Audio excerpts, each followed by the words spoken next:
திரு கமலஹாசன் அவர்கள் இதை வந்து பெரியார் மண்ணா நீங்க பார்க்கலையா? இல்ல சத்தியமா பார்க்கல. பெரியார் மண்ணுன்னு சொன்னா நான் எனக்கு கோவம் தான். ஏன் ஜான்பாண்டியன் மண்ணு சொன்னா எதனால பெரியார் மண்ணு நீங்க சொல்றீங்க? அவர் என்னங்க சார பண்ணாரு? பெரியார் என்னங்க எதுவுமே பண்ணலையா? பண்ணவே இல்ல. தமிழ்நாட்டிற்காக பெரியாருடைய பங்களிப்பு இல்லவே இல்ல. ஏன் இந்த பாஜகக்காரர் போல பேசுறீங்க? ஏன் பாஜக அவங்க தான் சொல்லுவாங்க இந்த மீடியாக்காரங்க வேற வேலையே இல்லையாப்பா. இது உடனே யாருன்னா பிஜேபி. நான் சின்ன புள்ள இது பப்ளிக்கும் கொடுத்து வளர்த்துக்கிட்டு இருக்காங்க. ஏன் பெரியார் மேல இவ்வளவு பெரியார் என்னங்க பண்ணார் சொல்லுங்க. நீங்க சொல்லுங்க, நான் கேட்கிறேன் என்ன பண்ணாரு? தமிழ்நாட்டில் இருக்கக்கூடிய இந்த சமூக சீர்திருத்தத்திற்கு என்ன சீர்திருத்தம் சொல்லுங்க. பேருக்கு பின்னாடி சாதி போடாதீங்க. ஓஹோ, மணியம்மையை கெட்ட சீர்திருத்தமா? இல்ல, மணியம்மையை கெட்ட சீர்திருத்தம் சொல்லுங்க. நீங்க அதுக்கு பதில் சொல்லுங்க. விஷயங்கள்லாம் நீங்க பேசலாம். அப்புறம் நீங்க பேசுறீங்க என்ன பெரிய அது இது பேசுமா அது இல்ல, ஒரு வளர்த்த பிள்ளைய தாலி கட்டு வரா அது சீர்திருத்தமான்னு கேக்குறேன்.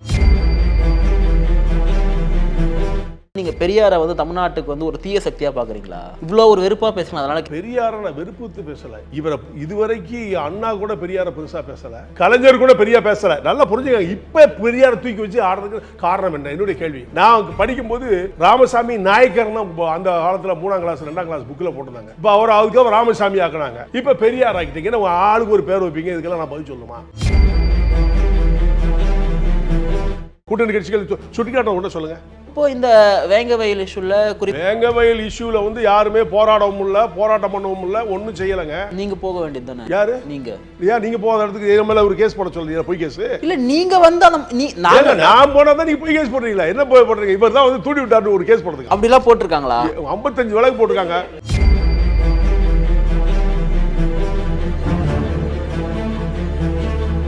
வணக்கம் நண்பர்களே. இன்றைய சிறப்பு நேர்காணலில் நம்முடன் இணைந்திருப்பவர் தமிழக மக்கள் முன்னேற்ற கழகத்தின் தலைவர் திரு ஜான் பாண்டியன் அவர்கள். வணக்கம். வணக்கம். எப்படி இருக்கீங்க? நல்லா இருக்கு.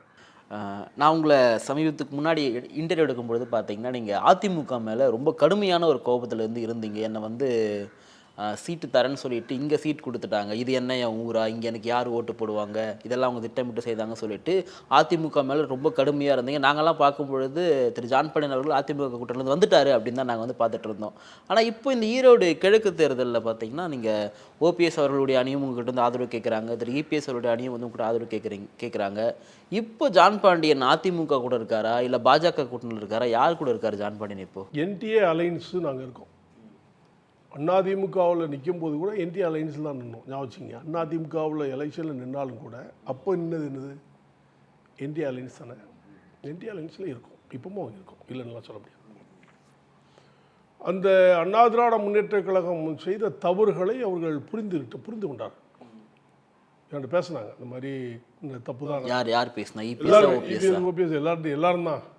இந்த மாதிரி தென் மாவட்டத்தில் விடாமல் நாங்கள் விட்டு தவறு பண்ணிட்டோம், நீங்கள் எங்கள் தென் மாவட்டத்தில் நின்றுருந்தீங்கன்னா எங்களுக்கு கூட ஒரு 10 சீட்டு கிடச்சிருக்கும், அது இழந்து உண்மைதாங்கிறது அவங்க புரிஞ்சுக்கிட்டாங்க. மீண்டும் நட்பு ரீதியாக நாங்கள் இப்பவும் ஒற்றுமையாக தான் இருக்கும். அதில் எந்த மாற்றம் இல்லை. இப்போ இந்த ஈரோடு கிழக்கு தேர்தலில் உங்களுடைய ஆதரவு இபிஎஸ் அவர்களுக்கா ஓபிஎஸ் அவர்களுக்கா? ஏன்னா அவங்க 2 பேரும் ஒன்றாகல இல்லையே. உங்களுக்கு நான் தெளிவாக சொல்லிட்டேன், ப்ரெஸ்ஸில் அன்றைக்கி தெளிவாக சொல்லிட்டேன். இரட்டை இலை யாரிடம் இருக்கிறதோ அவளுக்கு தமிழக மக்கள் முன்னேற்ற கழகம் முழு ஆதரவு. அது இபிஎஸ் ஆனா ஓபிஎஸ் ஆனாங்கிறத தேர்தல் கமிஷனும் முடிவெடுக்கணும். நீங்கள் இரட்டை இலைக்கு தான் சப்போர்ட் பண்ணுவீங்க, தனிப்பட்ட நபருக்கு கிடையாது? தனிப்பட்ட நபருக்கு நான் சப்போர்ட் பண்ண முடியாது. அரசியல் ஆகாத. அப்படின்னா தான் உங்களுக்கே சப்போர்ட் பண்ண, உங்களை நீங்கள் ஒரு கட்சி ஆரம்பி உங்களுக்கு சப்போர்ட் பண்ணுற மாதிரிலாம் ஆயிரும். அது சரியாக. மக்கள் நீதி மையத்தினுடைய தலைவர் திரு கமலஹாசன் அவர்கள் ஒரு அறிக்கை கொடுத்துருக்காரு. இந்த ஈரோடு கிழக்கு தேர்தலில் நாங்கள் வந்து காங்கிரஸுக்கு வந்து சப்போர்ட் பண்ணுறோம், திரு இவிகே இளங்கோவனர்களுக்கு சப்போர்ட் பண்ணுறோம். என்ன காரணம்னா, தமிழ்நாட்டில் அந்த அறிக்கையை நீங்கள் படித்து பார்த்தீங்கன்னா ஒரு திமுக கூட்டணியினுடைய கட்சிகள், குறிப்பாக விசிக, மதிமுக, இடதுசாரிகள்லாம் அறிக்கை கொடுத்தா எப்படி இருக்குமோ அப்படியே புரிந்திருக்கு அந்த அறிக்கை. தமிழ்நாட்டில் வந்து மதவாத சக்திகள் வந்து நுழையக்கூடாது, பாசிசம் வந்து நுழையக்கூடாது, தமிழ்நாடு வந்து முன்மாதிரியாக இருக்கணும், இதெல்லாம் காரணத்திற்காக நாம் வந்து இந்த இடத்துல காங்கிரஸை வந்து நம்ம ஆதரிக்கணும்னு சொல்லும்பொழுது வர பாராளுமன்ற தேர்தலில் வெளிப்படையாகவே தெரியுது அவர் காங்கிரஸ் கூட வந்து சப்போர்ட் பண்ண போறாரு சொல்லிட்டு. திரு கமலஹாசன் அவர்கள் திரைத்துறையிலிருந்து அரசியலுக்கு வந்திருக்காரு. இன்னும் சொல்லப்போனால் அவர் அரசியல் உங்களுக்கெல்லாம் பல மடங்கு ஜூனியராக இருக்காரு. அவரே வந்து புரிஞ்சுக்கொண்டு தமிழ்நாட்டில் வந்து மதவாதத்திற்கு எதிராக நிற்கும் பொழுது திரு ஜான் பாண்டியன் அவர்கள் தொடர்ந்து பாஜகவுடைய குரலாகவே ஒழிக்கிறீங்களே, ஏன்? எப்படி நீ மதவாதம்னு சொல்றீங்க? அதே தவறு இல்லை, அவங்க சொல்றாங்க, நான் கேட்குறேன். அவங்க சொல்றாங்கிறத நான் சொல்லலையே, மதவாதம்னு சொல்லவே இல்லையே. ஒரு நல்ல இந்திய நாட்டுடைய பிரதமர், பாரத பிரதமர் மோடிஜி அவர்கள் ஒரு இந்திய நாட்டுடைய நல்ல பிரதமர். அதன் அடிப்படையில் தமிழக மக்கள் முன்னேற்ற கழகம் ஆதரவு கொடுக்குது. அங்கே மதவாதம் எங்கே இருக்குது? ஏன்னா கிறிஸ்டின் இல்லையா, முஸ்லீம் இல்லையா? பிபிசி உங்களுக்கு தெரியும், பிபிசி வந்து ஒரு ஆவணப்படத்தை வந்து வெளியிட்டிருக்காங்க. அந்த ஆவணப்படத்தில் குஜராத்தில் நடந்த அந்த கலவரத்தை வந்து தடுக்காமல் வந்து பிரதமர் மோடி அவர்கள் அப்போ முதல்வராக இருந்தார்ல, தடுக்காமல் விட்டுட்டாருன்னு சொல்லிட்டு ஆவணப்படத்தை வெளியிடும் பொழுது இங்கே இருக்கக்கூடிய எல்லாரும் வந்து எதிர்க்கிறாங்க. எல்லாரும் வெளியிடும் பொழுது நம்முடைய அமைச்சகம் வந்து இங்கே வந்து வெளியிடக்கூடாது, இது வந்து இந்தியாவுடைய ஒற்றுமைக்கு வந்து சீர்குலைக்கும் அப்படின்னு சொல்கிறதே வந்து ஒரு விதமான கருத்துரிமை சுரண்டுறது தானே. உங்களுக்கு தெரியும் இல்லையா அந்த பிபிசி பற்றி?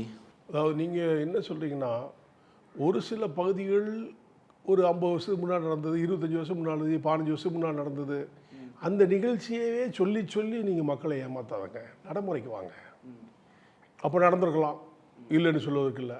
அதை காட்டியே நீங்கள் ஓட்டு வாங்கணும்னு சொல்லலாம். இப்போ நீ புதுசாக நீ என்ன சாதனை பண்ண அதை கேட்டு நடைமுறை நடைமுறைக்கு வாங்க. நடைமுறையிலே கேட்குறேன் நான். தமிழ்நாட்டினுடைய ஆளுநர் திரு ஆர்.என். ரவி சொல்கிறாரு, இது வந்து தமிழ்நாடுன்னு சொல்லக்கூடாது, இங்கே தமிழகம் தான் சொல்லணும். அதுக்கப்புறம் ஒரு அறிக்கை ஒன்று கொடுக்குறாரு, நான் வந்து அந்த நிகழ்வுக்காக தான் சொன்னேன், எனக்கு வந்து தமிழ்நாடுன்னு சொல்லக்கூடாது உடன்பாடு கிடையாது சொல்லும் பொழுது கொஞ்சம் கொஞ்சமாக அந்த தமிழ்நாட்டினுடைய வெறுப்புணர்வுலேருந்து தானே பேசுகிறாங்க. அப்போ இதையெல்லாம் கூட நீங்கள் வந்து கேட்க மாட்டீங்களா? இதெல்லாமே கூட சரியாக இருக்கான்னு கேட்குறேன். தமிழகம்னு முதலமைச்சர் சொல்லவே இல்லையா? சொல்லியிருக்காங்க. நம்மளே நிறைய டைம் நம்மளே சொல்லியிருப்போம், தமிழக முதல்வர் சொல்லியிருப்போம். இல்ல தமிழக அமைச்சர் இல்ல வந்திருக்கு அதை மறுக்கவும் மறுக்கல. தமிழகம்னு சொல்லி உங்களை நிர்பந்தப்படுத்தினாரா? சொல்லாதீங்க தமிழ்நாடுன்னு சொல்றது பொருந்தாது, தமிழகம்னு சொல்றதா சரியா இருக்கும்னு சொன்னாரு. தமிழ்நாடு சொன்னா தமிழ்நாடுக்கு ரெண்டு வித்தியாசம் நீங்க சொல்லுங்க. பிரஸ்தான் தமிழ்நாடுன்னு சொல்லாதீங்க நீங்க, தமிழ்நாடுக்கு தமிழகத்துக்கு வித்தியாசம் சொல்லுங்க, நான் பதில் சொல்றேன். இல்ல உங்களுக்கு தெரியும், தமிழ்நாடுன்னு சொல்லிட்டு பேர் இருக்கு. மத்திய பிரதேஷ் இருந்தா அது ஒரு தேசியம் தான் குறிக்கும், ஆந்திர பிரதேஷ் அது ஒரு தேசியம் தான் குறிக்கும், அருணாச்சல பிரதேஷ் தேசியம் தான். எல்லாமே இல்ல அவர் வேற யாரும் சொல்றாரு. அப்ப அந்த வெறுப்புணர்வு எங்க இருந்து ஆரம்பிச்சு? நீங்க வந்து கடிவாளம் கட்டின மாதிரி ஒருத்தர் மேல சார்ஜ் பண்ணதுங்க, குற்றம் சுமத்துறதுக்காண்டி எதையாவது ஒண்ணு போடுறீங்க. வாட்ச் போட்டிருந்தா வாட்ச் இந்த விலைக்கு போட்டிருக்கா, நீங்க போட கோடிக்கணக்கில் வாட்ச் போட்டாலும் கேட்க மாட்டீங்க இந்த பத்திரிக்காரங்க.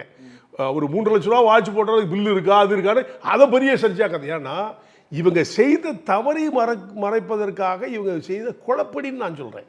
யார் ஆளுங்கட்சி செய்த குழப்படி. ஏன்னா இப்போ அவர் கவர்னர் வந்து சொன்ன ஆப்ஷனை நீங்கள் புரிஞ்சுக்கணும். தமிழகம்னு சொன்னார், தமிழகம்னு சொன்னால் என்ன தப்புன்னு நான் கேட்குறேன் உங்களை. தமிழகம் சொன்னா தப்பு கிடையாது, தமிழ்நாடுன்னு ஏன் சொல்றீங்கன்னு கேட்குறாரு. யாரு? கவர்னர். அவருக்கு பிடிச்சிருக்கு, அவர் சொல்றாரு, அதையா நீங்க பாலிடிக்ஸ் பண்ணி எப்படி ஒரு கவர்னர் வந்து உங்க பேரு விஜயன் வச்சுங்களேன், நான் குமார்னு கூப்பிடுறேன், எனக்கு உங்க பேர் நான் இப்படி கூப்பிட ஆசைப்படுறேன். தவறு இல்லையா? இது சரின்னு ஆர்கியூ பண்றீங்க நீங்க. ஆர்கியூ பண்ண நான் சரின்னு தான் சொல்றேன். தமிழகமும் தமிழ்நாடும் ஒன்றுதான். எப்படி ஒன்று? தமிழகமும் ஒன்றுதான், தமிழ்நாடு எப்படிங்கிறீங்க? இப்போ நம்ம டெல்லிக்கு போறோம், வெளியில போறோம், தமிழகத்திலிருந்து வரீங்களா தான் கேட்காங்க, தமிழ்நாட்டுல இருந்தா வரீங்கன்னு கேட்காங்க. கேக்குறது வேற, இப்படி நீங்க சொல்லவே சொல்லாதீங்க. இது அடையாளத்தை மறைக்கிறது இல்லையா? அவர் விளக்கம் கொடுத்திருக்காரு. இப்போ இந்த மாதிரி வந்து நான் வந்து தமிழ்நாடுன்னு சொல்லாதீங்க சொல்லிட்டு நான் சொல்லல. இவ்வளவு நாள் கழித்தா அப்பத்திலிருந்தே சொல்றாங்க. நீங்க அவரை பேச விடாம கண்ணா பண்ணான்னு பத்திரிகை உங்க மீடியாவில் போட்டு. சரி இதுக்கு வரேன். தமிழ்நாடு வந்து இந்த சமூக நீதி மண், பெரியார் மண், சமத்துவத்திற்கான மண், இந்த மாதிரி வார்த்தைகள்லாம் வந்து கவர்னருடைய உரையில் இருந்தது, அவர் தவிர்த்துட்டார்ல. இது எப்படி பார்க்குறீங்க? அதாவது நீங்க எழுதி கொடுத்ததை நீங்க கவர்னரை வந்து நீங்க எழுதி திராவிட மாடல் உட்பட, திராவிட மாடலுங்கிறது அதுதான் ஹைகோர்ட்ல கிழிச்சு எடுத்துட்டான். மாடல்ல என்னப்பா தமிழாக்க சொல்லுன்னு சொன்னா இன்னும் பதிலே ஒருத்தர் சொல்லு, தமிழ்நாடு அரசு ஏன் சொல்லாமல் இருக்கு?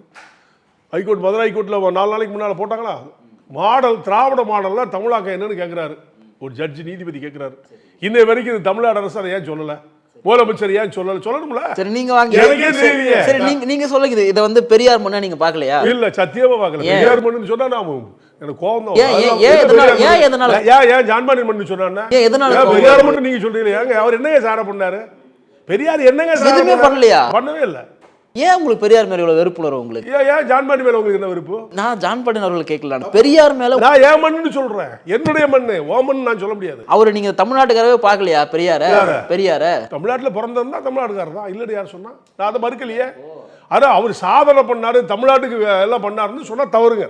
தமிழ்நாட்டிற்காக பெரியாருடைய பங்களிப்பு இல்லவே இல்லை. என்னுடைய கணிப்பு, என்னுடைய ஆப்ஷன் பிரகாரம் தமிழ்நாடுக்கு அவர் ஒன்றும் செய்யலை அப்படின்னு நான் சொல்றேன். ஏன் இந்த பாஜகக்காரர் போல பேசுறீங்க? மீடியாக்காரங்க வேற வேலையே இல்லையாப்பா. இந்த உடனே யாருன்னா பிஜேபி. ஏன்னா சின்ன பிள்ளை இது பப்ளிக்கும் கொடுத்து வளர்த்துக்கிட்டு இருக்காங்க.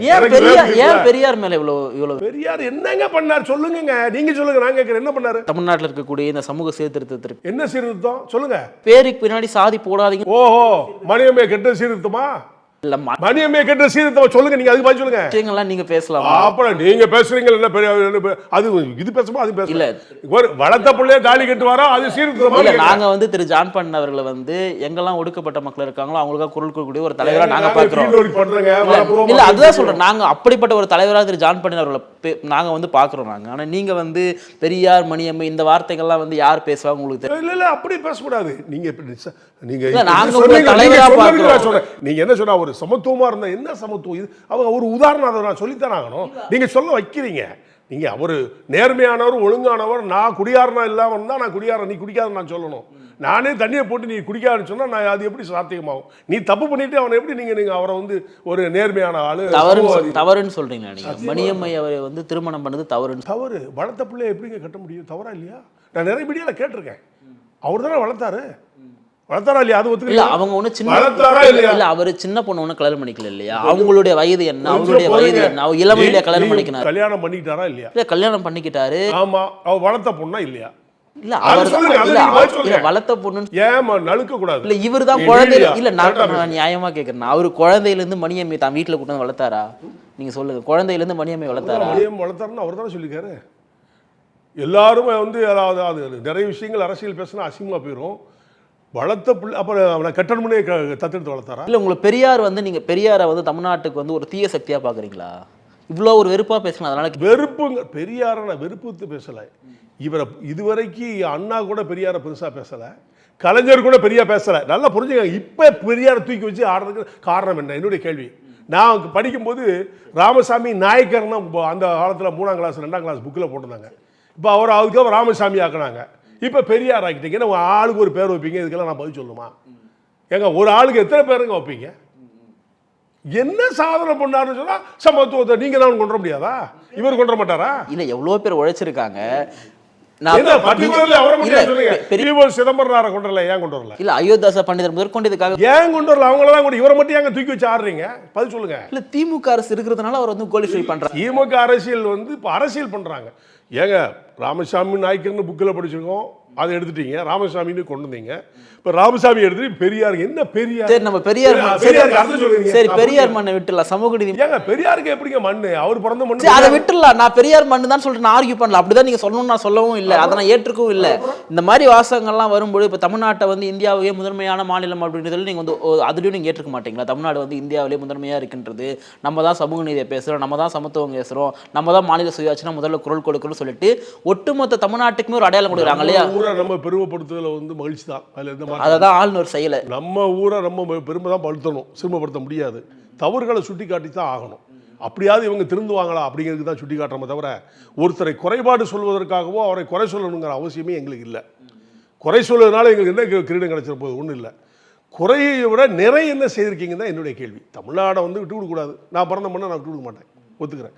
அதனால் அது வந்து என்னுடைய மண்ணுங்கிறத விட்டுவிட்டு நீங்கள் பெரியார் மண், அண்ணா மண், கலைஞர் மண் சொல்லாங்கிறேன். என்னுடைய மண்ணு சொல்லுங்கள், நீங்களும் உங்களுடைய மண்ணு சொல்லுங்கள். நம்ம பிறந்து வளர்ந்த இடம் இந்த இடம், இப்போ என் மண் தானே சொல்லணும். நீங்கள் அவர் மண் எதுக்கு சொல்கிறீங்க? நான் அதை தான் கேட்குறேன். எதிர்ப்பு என்பது இல்லை. ஏன் மண்ணை நீங்கள் எப்படி இன்னொருத்தரை சொல்லி இன்னார் மண்ணுன்னு சொல்கிறீங்க? அது தவறா இல்லையா? உங்கள் மீடியாவை கேட்குறேன். இல்லை ஒரு குறிப்பிட்ட ஒரு தனிப்பட்ட நபருடைய மண்ணு தான் சொல்கிறதுல எங்களுக்கு உடன்பாடு இல்லை. அது நீங்கள் எங்ககிட்ட அந்த கேள்வி வைக்கவும் வேண்டாம். இந்த சமூக நீதி மண், சமத்துவத்திற்கான மண் தமிழ்நாடு தான் எல்லாருக்கும் முதன்மையாக இருக்குது. குறிப்பாக திராவிட மாடல் ஆட்சி தான் வந்து இந்தியாவுக்கு உதாரணமாக இருக்குன்னு சொல்லிட்டு திமுக விட்டுருங்க. கூட்டணி கட்சிகள்லாம் ஆதரிக்கிறாங்களா? குறிப்பாக விசிக, மதிமுக, இடதுசாரிகள்லாம். கூட்டணி கட்சிகளுடைய தர்மம் என்ன? கூட்டணியோடு இருக்கும்போது அவங்களை ஆதரிக்கிறது தான் தர்மம். தவறு நடக்கும்போது சுட்டியும் காட்டு. இதுவரை காட்டுனது ஒன்று சொல்லுங்கள். கூட்டணி கட்சிகள் சுட்டி காட்டுறது ஒன்று சொல்லுங்கள். இப்போ இந்த வேங்கவயல் இஷ்யூல வந்து யாருமே போராடவும் இல்லை, போராட்டம் பண்ணவும் இல்லை, ஒன்றும் செய்யலைங்க. நீங்க போக வேண்டியது தானே? யாரு நீங்க போகாத இடத்துக்கு என் மேல ஒரு கேஸ் போட சொல்றீங்க? பொய் கேஸ் இல்ல. நீங்க வந்து நான் போனா தான் நீங்க பொய் கேஸ் போடுறீங்களா? என்ன போய் போடுறீங்க? இவர் தான் வந்து தூண்டி விட்டாரு ஒரு கேஸ் போடுறதுக்கு. அப்படிலாம் போட்டிருக்காங்களா? 55 வழக்கு போட்டுருக்காங்க. எங்களுக்கு 55 வழக்கு போட்டிருக்காங்க. பொய் கேஸ் தான், எல்லாம் விடுதலை தான். ஒரு வயசுக்குள்ள நான் தண்டனை ஆகல. ஒரே ஒரு பொய் கேஸ் போட்டாங்க அதிமுக ஆட்சியில். அந்த கேஸுக்கு கூட சுப்ரீம் கோர்ட்டில் விடுதலை தான் வந்தேன். நிரபராதி தான். இப்போ நான் நிரபராதி. 55 வழக்கு திமுக அதிமுக 2 பேரும் சேர்ந்து தான் போட்டாங்க. என்ன அடக்குன்னு போட்டாங்க, நான் அடங்கலை. நியாயத்துக்கான குரல் கொடுத்தா இப்படி தான் கேஸ் போடுவாங்க. இப்போ அந்த இப்போ உங்க மேல வந்து திமுகவுக்கும் அதிமுகவுக்குமே வந்து ஒரு வெறுப்பு இருக்கா? நம்ம இருக்க போய் தானே போடுறாங்க. ஏன், எதனால? மக்கள் இருக்காங்க என்கிட்ட. என்னுடைய மக்கள் தேவேந்திர மக்களை நான் ஜாதியை வச்சு வளர்த்தேன். உங்ககிட்ட மட்டும் தான் இருக்காங்களா? ஆமா, என்கிட்ட மட்டும் தான் இருக்காங்க. சாமி அவருடைய இல்ல. அவர் எங்க ஜாதியே இல்லையே. சொல்லுங்க. அது அவர் பின்னாடி அவ்வளவு கூட்டம் இருக்காங்க. கூட்டம் சமீபத்துல ஒரு பெரிய ஒரு மாநாடு போடுறாரு, எல்லா தலைவர்களும் போய் கலந்துக்கிறாங்க. என்னுடைய ஸ்பீச் எனக்கு ரொம்ப பிடிக்கும். நல்லா புரிஞ்சுக்கங்க. நாங்கள் திமுகல இருந்து வந்தவங்க தான். எங்கள் குடும்பம் திமுக ஆரம்ப காலத்தில் நாங்களாம் திமுக தான், இல்லைன்னு சொல்ல. எம்ஜிஆர் வந்தோன்னா எம்ஜிஆர் கரெக்டாக பிரிஞ்சவொன்னா எம்ஜிஆர். அண்ணாவுடைய பேச்சை கேட்கறதுக்கு ஒரு கூட்டம் கூடும். ஞாபகம் இருக்கா? அவங்களாம் ஓட்டு போட்டாங்களா? போட மாட்டாங்க. அதே மாதிரி கூட்டம் கூடுறதை வச்சு நீங்கள் டிசைட் பண்ணக்கூடாது. நீங்கள் அதை தான் பார்க்கணும். வேடிக்கை பார்க்க கூட்டம் போகும். ஒரு நடிகை போனாலும் அப்படின்னா 4 லட்சம் பேர் ஓடுறான். எதுக்கு வர்றான்? அவளை பார்க்கக்கு தான் போகிறான். ஒன்றும் அவளுடைய ரசிகை, அவளுடைய ஆளுங்களாம் நினைக்கக்கூடாது. நீங்கள் தப்பாக நினைக்க. தமிழக மக்கள் முன்னேற்ற கழகம்னு கட்சியினுடைய பேரை வச்சுக்கிறீங்க. ஆனால் அடையாளப்படுத்தும் போதே நான் என் ஜாதிக்காக தானே சொல்கிறீங்களே, ஏன் அப்படி? ஆமாங்க, தமிழக மக்கள் முன்னேற்ற கழகம் என் ஜாதியிலேருந்து தான் வந்துச்சு. நான் என் மக்களுக்கு தாங்க முதன்மையாக இருந்தேன். அதை வச்சு தாங்க நான் வளர்ந்தேன். அதை வச்சு தாங்க ஐடென்டிஃபிகேஷன், அதை வச்சு தாங்க அரசியலுக்கு வந்தேன். அப்போ நான் அதை விட்டுட்டு நான் என் குலத்தை விட்டுட்டு இன்னொரு குலத்தை சொல்ல முடியுமா? ஆனால் தமிழக மக்கள் முன்னேற்ற கழகம் வந்த பிறகு எல்லா ஜாதியும் என் கூட இருக்காங்க. உடையார் இருக்காங்க, தேவர் இருக்காங்க, நாடார் இருக்காங்க, கோனார் இருக்காங்க, செட்டியார் இருக்காங்க, எல்லாம் இருக்காங்க. அது அரசியல். ஆனால் முதன்மை யாரு, மெஜாரிட்டி யாரு? தேவேந்திர குல வேளாளர். மெஜாரிட்டினா பாப்புலேஷன்ல தமிழ்நாட்டில் அரசியலுக்கு சொல்றேன். மொத்த மெஜாரிட்டி. ஏன்னா இன்னைக்கு மெஜாரிட்டினாலே வந்து ஏன் சாதி தான் பெருசு, ஏன் சாதி தான் பெருசுன்னு சொல்லிட்டு எல்லா சாதிகளுமே இன்னைக்கு கேட்க வந்துடுறாங்களா? அதனால கேட்குறேன். நாங்கள் ஆரம்ப காலத்தில் ஜாதி அரசியல் பண்ணலை, ஜாதிக்காக வேண்டி பாடுபட்டோம். அவ்வளோ கொடுமைகள் நடந்து, தென் மாவட்டங்களில் கொடுமைகள் நடந்து. நீங்கள்லாம் பிறந்திருக்க மாட்டீங்க, எனக்கு 68 வயசு ஆகுது, புரிஞ்சுக்கங்க. அந்த காலத்தில் கொடுமைகள் நடந்தபோது நாங்கள் ஃபீல்டில் இறங்கி எதிர்த்து அடித்து வெட்டி குத்தியெல்லாம் வந்தோம். இல்லைல்லாம் உங்களுடைய அரசியல் பயணம் தெரியும், உங்களுக்கு ஓரளவு தெரியும். அப்படி வந்தோம். அந்த நேரத்தில் ஜாதி சங்கம் தேவைப்பட்டது. அதை வச்சு தான் நாங்கள் மேலே ஏறணும். அப்போ ஜாதி மக்களை வச்சு நாங்கள் ஜாதி மக்களை ஒற்றுமையாக்குறதுக்கு இந்த வேலை செய்யும்போது எந்த அரசியல் கட்சிக்காரங்க தாங்குவோம். அதில் தான் என் மேலே வழக்குகள் போட ஆரம்பித்தாங்க. திமுகவும் சரி, அண்ணா திமுகவும் சரி. இவன் ஜாதியை வச்சு மக்களை வந்து தூண்டி விடுறாங்கிற மாதிரி கொண்டு நான் ஒற்றுமைப்படுத்துகிறத தவிர எந்த ஜாதிக்காரனும் குறை சொல்லியோ எந்த ஜாதிக்காரனை எளிமைப்படுத்தியோ தூஷணம் பண்ணியோ நான் வந்து சமுதாயத்தை வளர்க்கலை. கலைஞர் தான் ஜாதி சங்கங்களை அறிவிச்சார், ஜாதி சங்கங்களை ஊக்குவித்தார்.